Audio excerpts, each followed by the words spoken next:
Greetings, everyone. Welcome to the Storyist.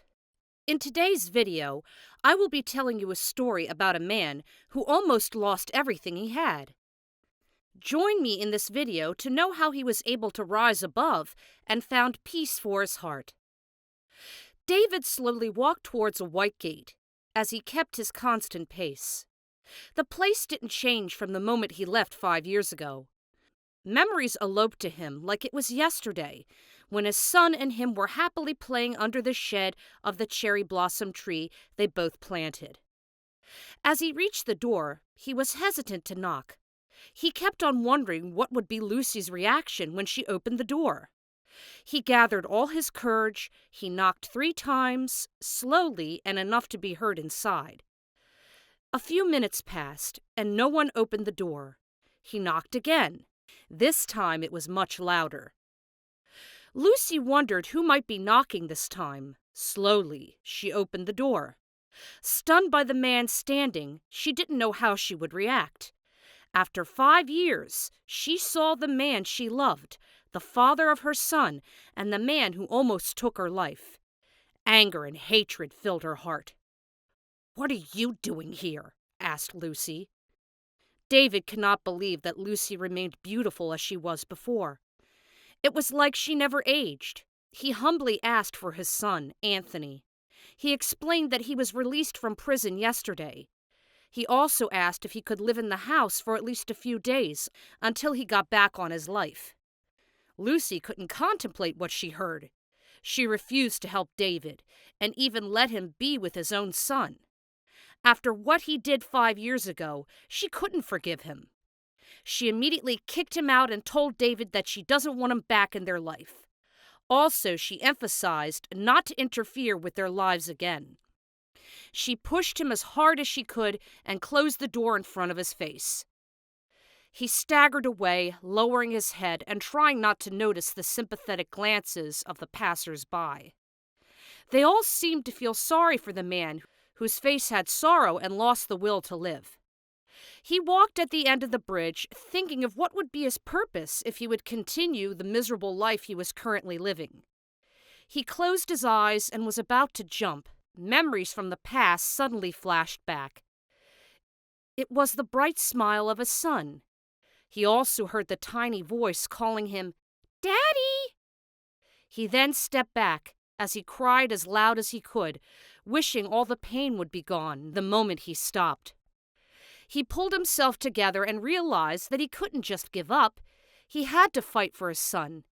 In the state of his reflection, he walked a couple of blocks before he finally came up with a clear plan. The first thing he did was to go to a newsstand where he bought the latest issue of the local weekly newspaper. He absolutely had no interest in the news or entertainment sections. All he was looking for was the last page where people posted ads about renting and job vacancies. He sat on the bench and looked at the listings, occasionally marking phone calls for the available space he wanted to rent or he could afford. He didn't get lucky immediately. He had to sit through at least a dozen ads before he found the right fit for him. Finally, luck was on his side and found a suitable place to live. He dialed the number on his phone. It rang 3 times before a pleasant, soft voice answered. David's heart immediately skipped a beat. The woman on the phone introduced herself as Dahlia. She answered all his queries about the place. She also set an appointment for the 2 of them to meet and settle the contract. Honestly, he wasn't expecting things to happen so smoothly, as if he was meant for the place. The next day, David woke up early and was excited to meet the landlady. He rode on the subway to be there on time. However, he was getting frustrated because the address was hard to find. In his mind, he was deceived once again. Then he turned at the right corner and could see a girl like it was waiting for him at the door of a large run-down house. Dahlia welcomed him with a soft voice. "Please come inside," she said. He looked at Dahlia for a moment and accepted her offer. To his surprise, the landlady was a pretty woman and about in mid-20s. She had short hair, a slender figure, and wore huge glasses on a tiny nose, which made her look like a cute dragonfly. Upon entering the house, he immediately noticed the old decorations and how badly the place needed renovations. He suspected that no work had been done on the house for at least 10 years. "This is your room," said Dahlia, opening the door to a corner room overlooking the backyard. David was happy about what his room looked like. He then mentioned that he could only give half of the payment because he doesn't have a job and will start looking the following day. Dahlia's face changed after her forehead wrinkled. She was obviously hesitant about the request. She looked at David's face and it seemed sincere. She smiled and nodded in the agreement. After 5 years, David could finally sleep in a comfortable and cozy bed. In the meantime, she also made him dinner as a welcome gift for him. He couldn't thank Dahlia enough for that meal. That night, Dahlia contemplated on her bed as if she had a strange feeling that made her like him so much. She felt that David had been through hardships like her.